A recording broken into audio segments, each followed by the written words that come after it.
신약성경 요한복음 3장 14절에서 17절까지 니고데모와 함께 대화 나누시던 예수께서 하신 말씀인데요. 우리 다 같이 잠시 자리에서 일어나셔서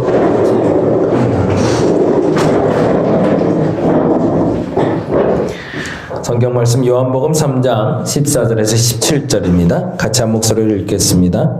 모세가 광야에서 뱀을 든 것 같이 인자도 들려야 하리니 이는 그를 믿는 자마다 영생을 얻게 하려 하심이니라. 하나님이 세상을 이처럼 사랑하사 독생자를 주셨으니 이는 그를 믿는 자마다 멸망하지 않고 영생을 얻게 하려 하심이라. 하나님이 그 아들을 세상에 보내신 것은 세상을 심판하려 하심이 아니요 그로 말미암아 세상이 구원을 받게 하려 하심이라. 아멘. 예, 자리에 앉아주시기 바랍니다.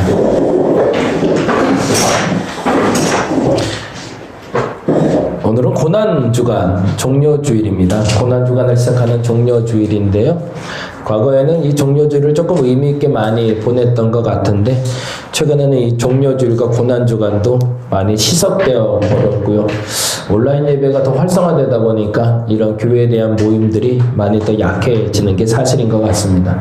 그래서 저 개인적으로 절기에 대한 어떤 목적성은 좀 약한 사람이라 그거를 좀 강조를 못하고 있는데 앞으로는 이 절기에 대한 중요성을 조금 강조하는 시간들을 한번 가져보려고 합니다.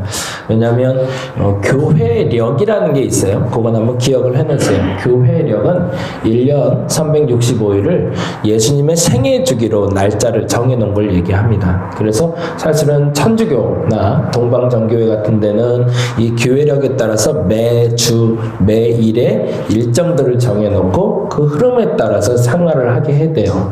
그래서 주현절, 황금절, 고난주간 이런 식의 돼서 개신교에서는 부활주일과 성탄절 정도가 굉장히 중요한 교회력으로 지켜지고 있는데 일반적으로는 사실은 매 주일마다 그 교회력에 따른 예수님의 생애 주기에 따른 목적과 그리고 그 일정을 정해놓고 지키게 되어 있습니다. 그래서 그 부분을 언제 한번 설교를 통해서 교회력 설교를 제가 좀 할게요. 그래서 쭉 한번 쫓아와 보시면 이번 절기에 예수님의 탄생과 예수님의 자람, 예수님의 고난, 예수님의 능력 되심, 왕 되심 이렇게 묵상하는 거구나 이런 걸 좀 나눌 수 있는 시간 될 것 같아요. 이 교회력이 굉장히 중요한 이유는 우리의 삶의 시간대가 하나님의 시간대로 넘어간다는 걸 얘기하는 겁니다. 그게 굉장히 중요하죠. 일반적인 시간을 살아가는 것이 아니라 우리의 시간을 하나님의 시간에 맞춰서 살아간다라는 지난주에 말씀드린 대로 우리가 어느 장소에서 예배하는 게 중요한 게 아니라 어떤 시간에 어떤 사람이 예배하는가가 굉장히 중요하다고 그랬잖아요. 그래서 그 장소보다 정말 중요한 그 시간이 하나님의 시간임을 인정하고 살아가는 특별히 그 시간이 예수님이 살아갔던 그 시간대로 같이 살아가면서 예수님이 우리에게 주기를 원하는 그 목적지에 도달하게 하는 게 교회력의 목적입니다. 그래서 이 고난주간 종료주일은 예수님이 종료주일날 예루살렘에 입성하시며 종려나무 가지를 흔들렀던 그 사람들 그리고 그때 왕대심을 선포하셨던 그날에 대해서 인정하고 우리가 종려나무를 흔들었던 그 사람들처럼 예수님을 환영하는 날이 종료주일이 돼요. 근데 실질적으로 월요일부터는 그날이 바뀌게 되죠. 예수님의 고난의 시간으로 들어가서 성금요일날 예수님 십자가에 못 박히시고 그리고 부활주일날 부활하신 날을 우리가 기념하고 있습니다. 그래서 이제 코로나가 좀 정리가 되니까요. 내년부터 부활주일날 세족 목요일, 성금요일, 그리고 부활주일 새벽 이런 식으로 해서 그날을 좀 정해서 지켜보도록 하겠습니다. 그래서 목사가 생각이 없어서 안 하는 건 아니라는 걸 핑계대고 싶어서 말씀드렸고요. 그러한 의미를 가지고 여러분이 신앙생활 하셨으면 좋겠습니다. 제가 목소리가 조금 계속 가라앉아서 조금 좀 가라앉는 톤을 하는데 양해 부탁드리겠습니다. 고난주간 변하지 않는 것에 충실하라라는 제목으로 같이 말씀드리려고 하고요. 같이 볼 책은 턴 어라운드에서 출판한 강민호 씨가 지은 변하는 것과 변하지 않는 것이라는 책입니다. 말씀드린 대로 마케팅 책이에요. 그 책에 어떤 얘기가 써 있는지 먼저 보겠습니다. 지난주에 나눌 때 마케팅의 본질은 제품, 접근, 커뮤니케이션이라고 말씀드렸어요. 그래서 어떤 제품을 어떻게 소개해서 어떻게 소통하는가가 굉장히 중요하다. 그 이유는 지속 가능성에 있다라고 얘기했어요. 그냥 한번 1차적으로 그 상품을 사고 나서 그 상품을 산 다음에 별거 아니네. 어제 지난주에 우리 윤건사님하고 순댓국 먹었는데 딱 먹어봤는데 아이 맛없네. 그러면 안 가게 되잖아요. 근데 딱 먹었는데 한 번 더 오고 싶다. 이 마음이 들어야 진짜니까. 제품을 소개하는 것도 물론 중요하고 신상품이 나오는 것도 중요하지만 그 신상품이 어떻게 고객들에게 접근이 돼서 앞으로 계속 소통하게 만드는지 그거를 마케팅의 본질. 그래서 지속 가능하게 만드는 것. 예배도 마찬가지죠. 한번 이렇게 딱 왔는데 다리 묶게 예배 드렸는데 별거 없네. 거기 얻을 게 없네. 이래지면 의미가 없는 거죠. 그래서 이 예배에 나왔을 때 다음 주에도 한번 나와볼까? 라는 생각이 든다면 저는 사실은 마케팅에 성공한 거죠. 근데 거기에 필요한 요소들이 있는데 그 앞서 말씀드린 대로 지난주에 말씀드린 대로 양목사 하나의 목적지가 아니라 여러분의 예배 태도에 달려있다는 거죠. 그 누군가 새로운 사람이 왔을 때 또다시 그 예배를 오고 싶은 마음이 들 때는 그 회중들, 소위 말해서 성도들이 어떤 예배를 드리고 있는가에 따라서 그 다음 주에도 또 나오고 싶은 마음의 욕구가 들게 되더라. 사람을 만나는 것도 마찬가지입니다. 굉장히 중요한 건데요. 제가 매 주일마다 경영에 대한 설교를 하는 이유도 거기에 있습니다. 왜냐하면 그리스도인들이 기도만 하면 되는 걸로 착각을 해요. 아니에요. 기도만 돼서는 안 돼요. 며칠 전에 어떤 분도 만났는데 그분이 그러더라고요. 돈이 없어서 보험을 못 들었는데 고민이 많이 됐대요. 그러다 어느 날 기도하는데 하나님이 알아서 다 하시겠지라고 생각이 들어서 아멘 했대요. 좋은 믿음인가요? 아니죠.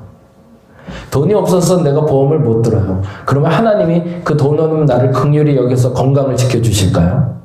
아니에요. 제발 그런 믿음 갖지 마세요. 그거 아니에요. 그러면 돈을 쪼개서 보험을 드셔야 돼요.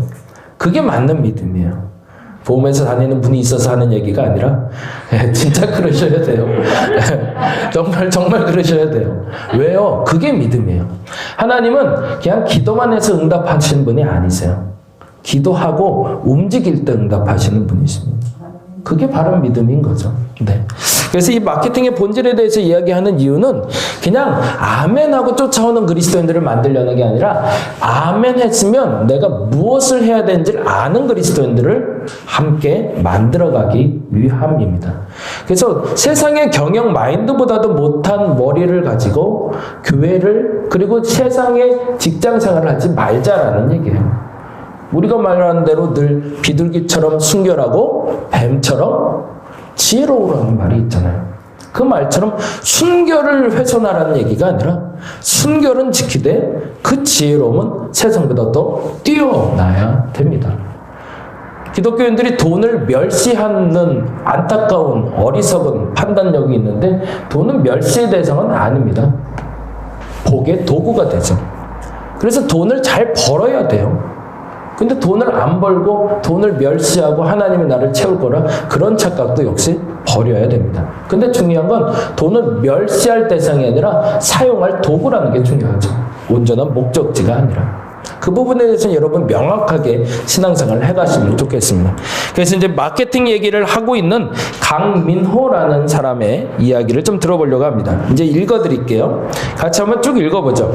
책은 마케팅의 기본과 본질이 무엇인지, 관계의 출발은 어디에서 오는지에 대한 물음과 고민을 시작하고 있습니다. 마케팅 전문가예요. 그래서 많이 강의를 해서 이게 옳다라고 얘기했는데 어느 날 보니까 자기가 잘못 말하고 있는 걸 아는 거예요. 그게 뭐냐면 마케팅은 항상 변하는 것이다. 지속 가능성을 위해서는 끊임없이 새로운 것이 재생산돼야 되고만 말해야 왔던 거예요. 근데 어느 날 보니까 자기가 잘못 가르친 걸 아는 거예요. 그래서 그 얘기를 시작을 합니다. 두 가지가 있다고 이야기합니다. 저자는 변하는 것이 있다. 마케팅에는 거래, 유행, 현상은 항상 변한다. 복음도 마찬가지입니다. 복음을 전하는 방법은 항상 변합니다. 근데 복음은 변하지 않죠. 복음까지 변질해서 변하기 시작하면 그건 잘못된 거죠. 변하는 것이 반드시 있다는 걸 알았고요. 변하지 않는 게 있다고 알았어요. 그게 관계, 기본, 본질은 변하지 않더라. 마케팅에서도. 결국 비즈니스의 본질은 지식과 테크닉이 아니라 성숙한 인격과 겸손한 태도에 있다고 정의를 내려요. 비로소 알게 된 건데 마케팅은 신선함, 새로움이 아니라 진정, 성숙한 인격과 겸손한 태도라는 요거를 단어로 표현하면 진정성이라고 얘기합니다. 물건을 팔 때 그 물건을 파는 사람이 진실한지를 보고 사람들은 계속 구매 의욕이 생긴다는 거죠. 근데 안타깝게도 사람들이 물건을 팔기 위해서 속이기 시작하면 그때부터는 그 회사, 그 제품은 사지 않게 되더라는 거죠. 안타깝지만 저도 현실적으로 인정하는 게 뭐냐면 한 4, 5년 정도 꾸준히 거래했다가 바꾸는 것들이 몇몇 있어요. 예를 들어서 카센터 같은 데를 지속적으로 계속 이용하다 보면 사람들과의 관계가 더 지속이 돼서 서비스도 더 많이 그리고 더 진실하게 접근을 해야 되는데 솔직하게 말하면 제가 단골이 되면 얹혀서 더 자꾸 요구할 때가 있더라고요. 그래서 가끔 돌려요. 차를. 오늘은 여기서 고쳤다가 한 2, 3년 내에 여기서 고치고 해요. 그거 한 1, 2년 안 가면은 연락이 오잖아요. 그러면서 본인들이 좀 아는 것 같아요. 그래서 다시 바꿔서 다시 원점대로 정직한 가격으로 돈을 받는 경우가 있어요. 뭐가 없는 거죠? 진정성이 없는 거죠. 근데 제가 보험은 안 그래요. 보험은 한번 들었던 데에 지속적으로 드는 데들이 있어요. 저 한 분은 20년째 지금 거래하고 있거든요. 변하지 않고. 이유가 있어요. 그분의 진정성 때문에 그래요. 그분이 진짜로 나를 위해서 보험 들어주진 않겠죠. 자기를 위해서 보험 들기로 요청하겠죠. 그럼에도 불구하고 그분의 진정성이 보이니까. 그럴 때는 그분과 지속 가능성이 있다라는 얘기죠. 마케팅의 본질엔 진정성이 있음을 알게 됐다는 거죠. 복음에도 뭐가 가장 중요한 요소일까요? 진정성입니다. 기도를 하는데 왜 응답이 안 될까요? 진짜가 아니라서 그래요. 진짜 간절한지를 모르시거든요. 제가 오늘 새벽에도 기도하면서 하나님께 질문을 받은 게 그거였어요. 이 질문 받을 때가 제일 어려워요. 그게 뭐냐면 너 지금 제일 필요한 게 뭐냐? 여러분 어떻게 답하세요? 제가 이 질문은 계속 던져요. 기도하시잖아요. 그렇죠? 기도 안 하지 않죠? 설마 멈추지 않으셨죠? 기도하셔야 돼요. 근데 기도하는데 어느 날 갑자기 하나님이 말씀하세요.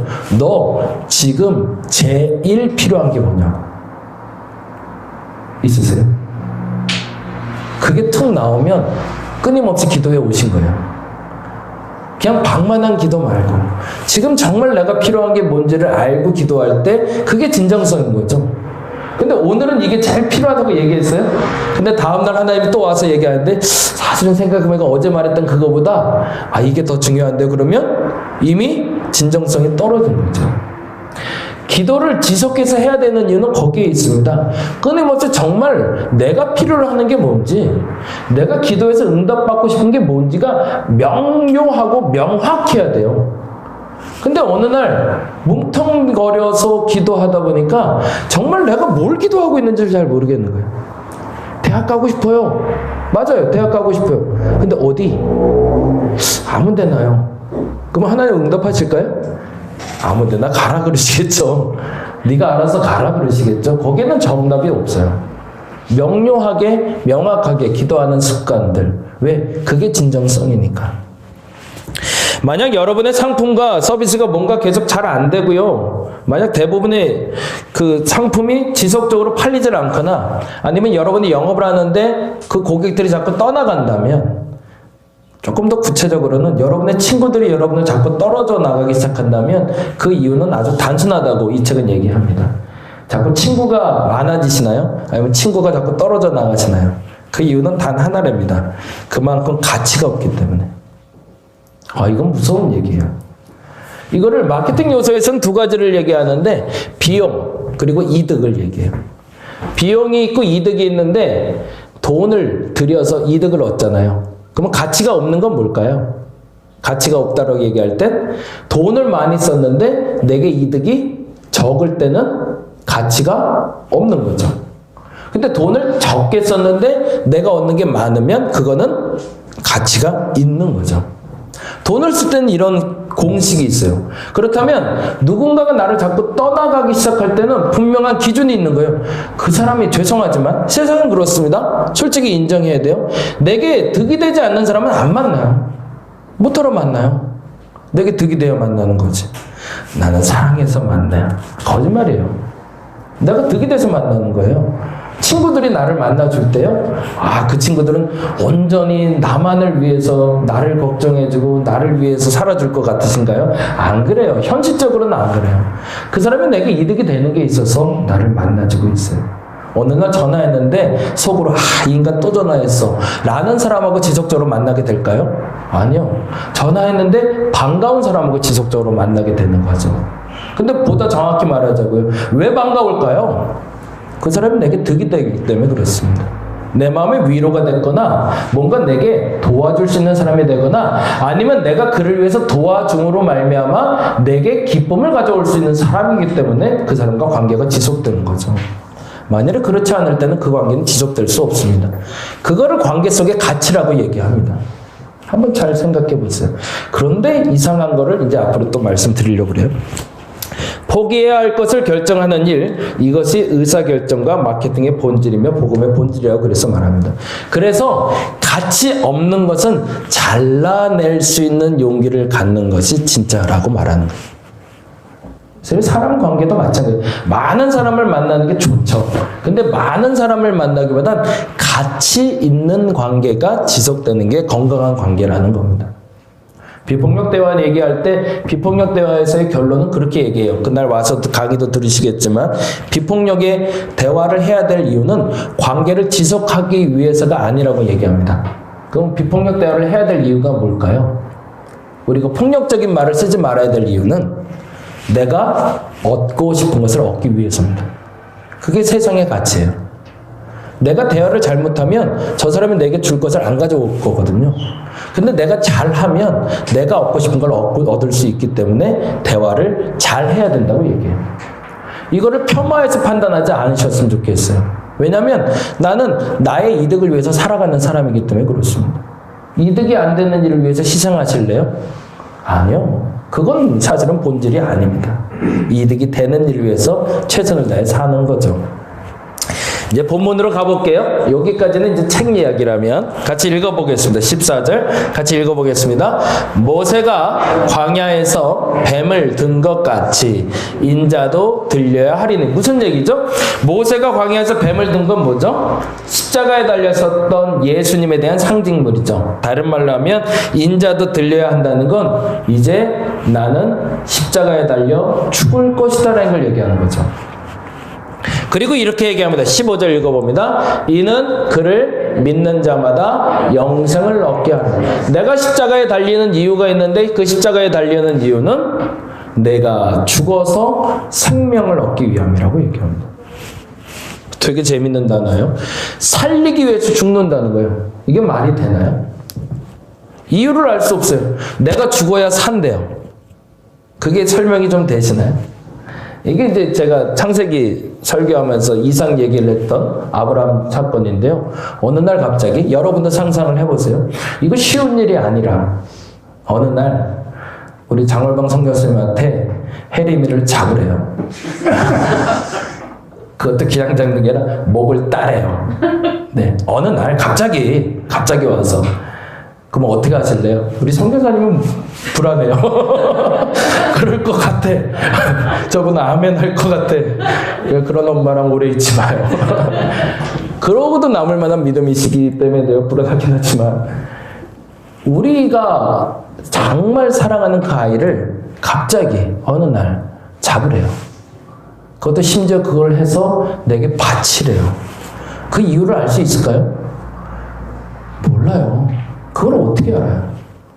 그 이유에 대해서 설명해 주면 내가 움직일게 라고 얘기한다고 한들 그 이유를 설명하면 내가 납득이 될까요?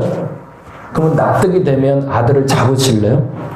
납득이 돼도 못 잡아요. 그렇게 말할 수 있는 건 너무 쉬운 일이에요. 절대 그럴 수가 없어요. 두 번째 정리한 건 근데 그게 하나님의 성품과는 완전히 맞지 않더라는 거예요. 어떻게 사랑하는 걸 죽여? 그게 맞는 건가? 근데 더 중요한 게 있어요.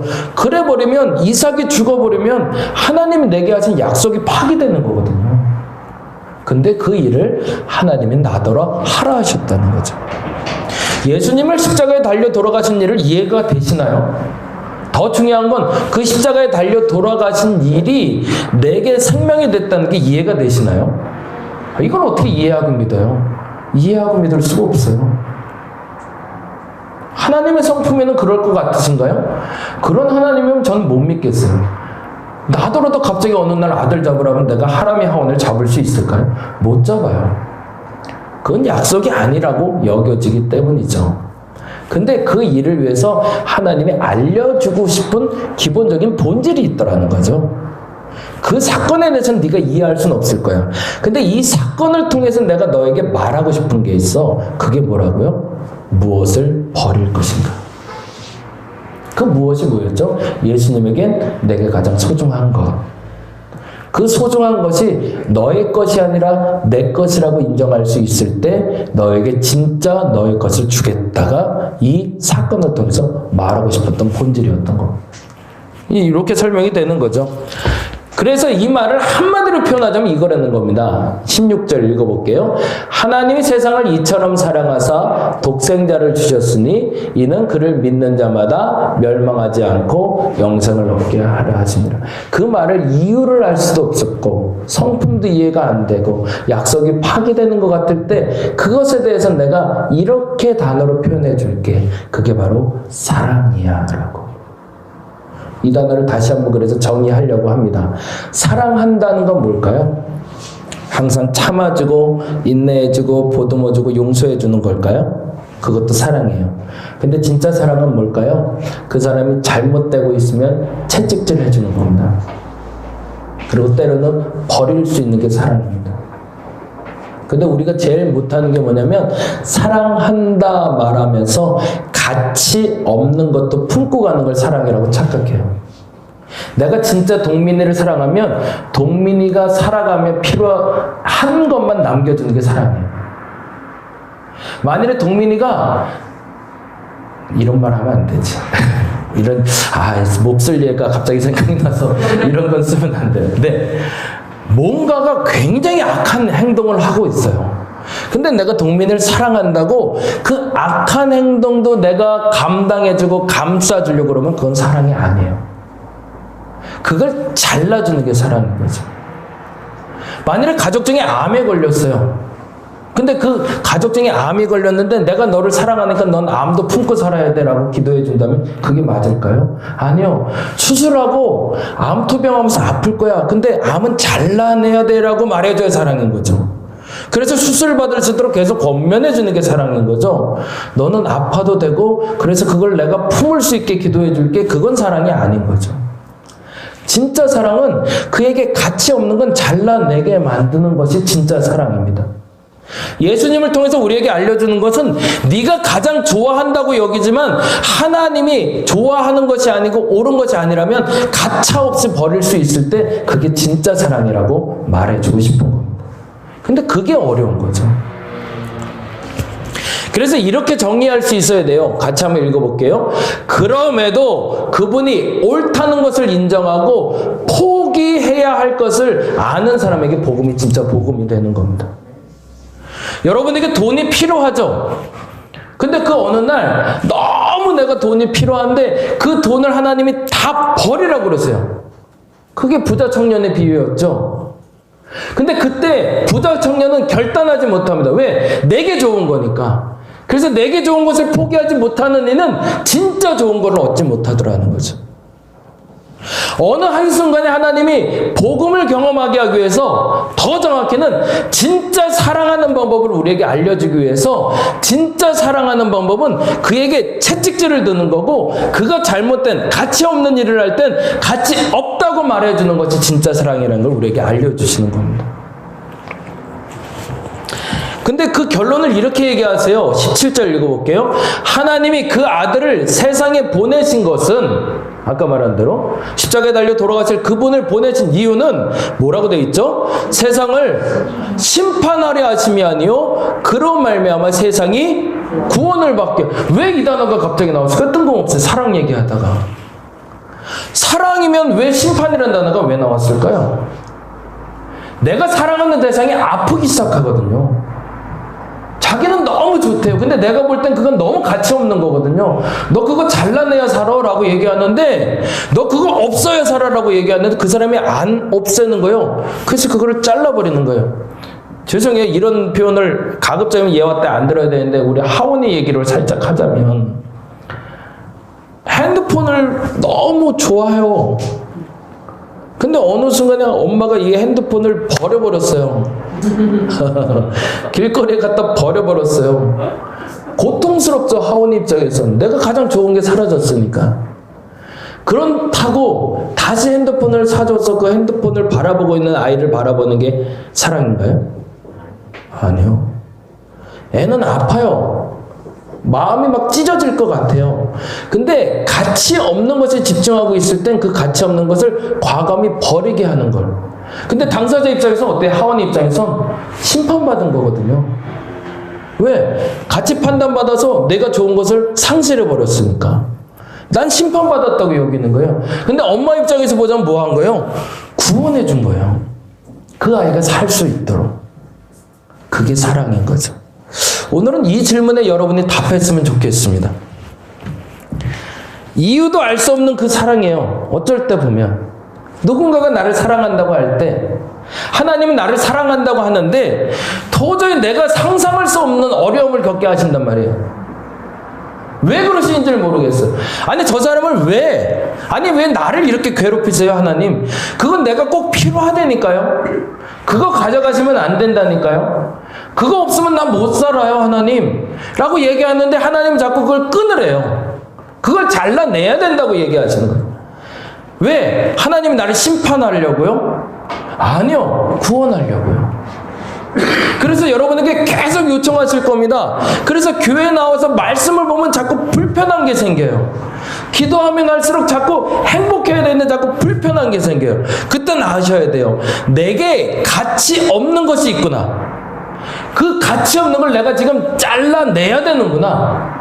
그게 아프겠구나. 근데 그게 심판이 아니라 그게 구원이구나 라는 걸 아셔야 됩니다. 여러분의 가족을 사랑하는 방법도 그래야 됩니다. 여러분이 살아가면서 필요한 것을 얻는 방법이 이래야 됩니다. 그래야 뭐가 남으니까? 내 삶에 가치 있는 것만 남게 되니까. 오늘 이렇게 기도했으면 좋겠습니다.